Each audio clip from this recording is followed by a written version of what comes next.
Halo semuanya. 2019.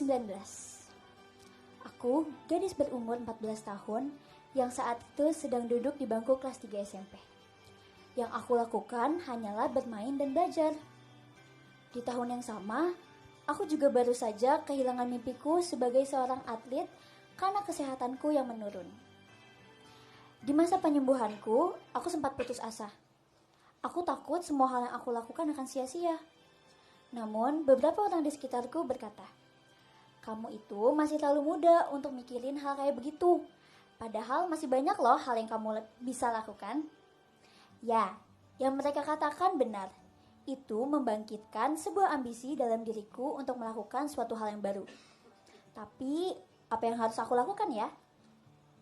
Sampai akhirnya aku menonton salah satu survival show bernama Produce 48, di mana para gadis itu memperjuangkan mimpinya untuk menjadi seorang idola.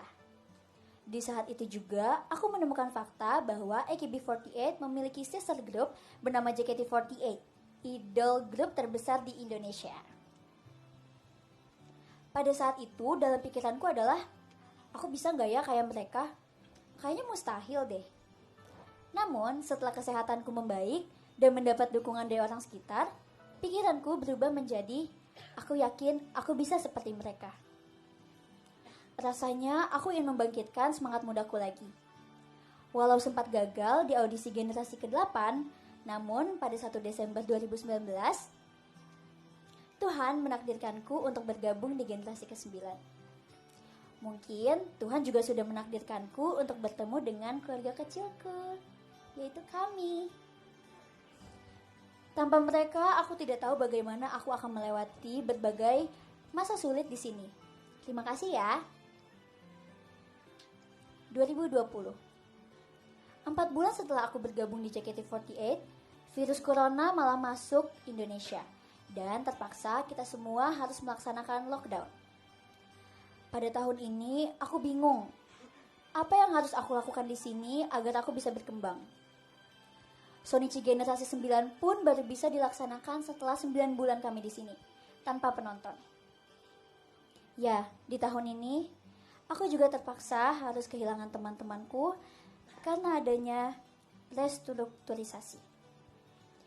Masih menyakitkan sebenarnya mengingat masa itu. But for me, it was a blessing in disguise. Mereka menjadi salah satu alasanku berjuang di sini. Mungkin tanpa mereka, aku belum tentu akan menjadi Asyel yang sekarang. Namun, aku senang karena sekarang kita sudah berada di jalan kami masing-masing. Kalian semua hebat.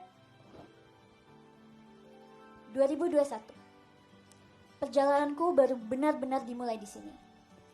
Aku masih ingat sekali perasaan campur aduk yang terjadi saat pertama kalinya terbentuk JKT48 New Era. Karena tidak ingin mengecewakan teman-teman yang sudah graduate, aku merasa aku dan teman-teman New Era harus berusaha 2 kali lipat dari sebelumnya. Aku takut semua pengorbanan itu tak berarti. Namun, aku tidak ingin perasaan takutku menghalangiku untuk maju ke depannya. Aku tidak ingin menjadi seorang pengecut yang takut dan terus bersembunyi di balik ketakutanku. Lagian, aku kan belum mencobanya. Kenapa aku harus takut? Nyatanya, setelah aku menjalani tahun itu, semua hal berjalan dengan baik dan aku mampu.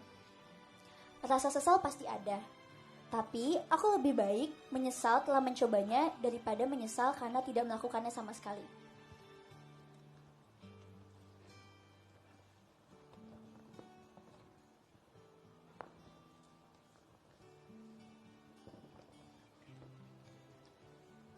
(2022) Pelan-pelan JKT48 mulai membaik.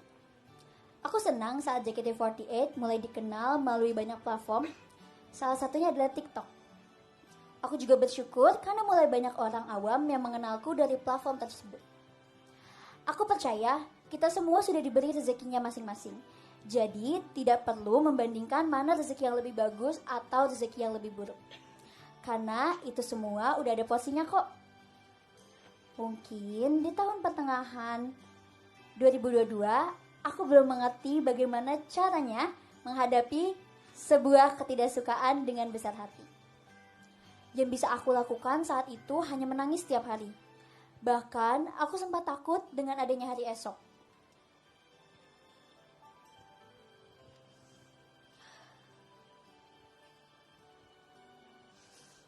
Aku takut semua hal akan memburuk setiap harinya. Namun, semua itu berubah saat aku memasuki tahun 2023. 2023, aku sempat berpikir, apa yang aku perbuat sehingga aku pantas mendapatkan hal yang tidak menyenangkan pada saat itu. Tapi, daripada mencari jawaban itu semua, aku memilih untuk mencoba tidak selalu menyalahkan keadaan, yaitu dengan menjadi orang yang selalu bersyukur dan berdoa. Keadaan semakin membaik. Aku merasa semua hal telah membaik, dari sisi diriku maupun JKT48. Ini bisa dibilang menjadi tahun paling bahagiaku. Aku mulai nyaman dengan diriku sendiri, bahkan JKT48 pun menjadi zona ternyamanku. Aku sudah tahu mana hal yang harus dimasukkan ke hati dan hal yang lebih baik diketawain aja. Aku bersyukur karena aku memiliki sikap itu, perlahan-lahan hal baik mulai datang. Di saat zona ternyamanku di sini, justru aku malah mengajukan kelulusanku dari JKT48. Kenapa? Karena aku ingin lulus dari sini dengan perasaan puas dan bahagia. Dan pada tahun 2024, tahun dimana aku membacakan surat ini, surat kelulusanku. Aku sangat amat bersyukur kepada Tuhan Yang Maha Esa, Allah Subhanahu wa Ta'ala yang telah memberiku rezeki melalui dipertemukannya aku dengan orang-orang baik di sini. Aku juga ingin berterima kasih kepada keluargaku, Momi, Ayu, Justin, Abi, dan Apa Cuy. Tanpa kalian, aku tidak bisa menjadi sekuat sekarang.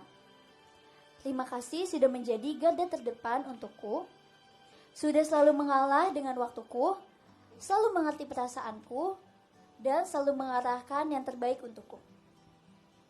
Bahkan jika ada kehidupan setelah ini, aku tetap ingin memilih kalian menjadi keluargaku. Untuk teman-temanku yang masih berjuang di sini, semangat ya. Mungkin saat ini kalian kehilangan satu teman. Namun bagiku, aku kehilangan 56 teman terbaikku di sini. Terima kasih ya. Aku percaya semua itu tidak ada yang kebetulan. Mungkin untuk beberapa saat aku akan merasa kehilangan karena sudah tidak ada kalian dalam hari-hariku. Namun aku yakin semua hal pasti akan berlalu. Terima kasih untuk sudah selalu ingin menjagaku. Terima kasih karena sudah saling ingin mengenal. Dan terima kasih sudah berjuang sejauh ini. Selalu jaga diri ya. Mulai sekarang kita jalani mimpi kita masing-masing. Aku akan terus memperhatikan kalian dari jauh. Aku sayang kalian. Benar-benar sayang. Untuk para staff, terima kasih banyak ya untuk bimbingannya. Aku senang sekali bisa berada dalam keluarga JKT48. Terima kasih juga untuk kerjasamanya selama di sini. Di balik member yang hebat, juga ada kalian para staff yang gak kalah hebat. Terima kasih sudah melakukan itu semua di sini demi JKT48.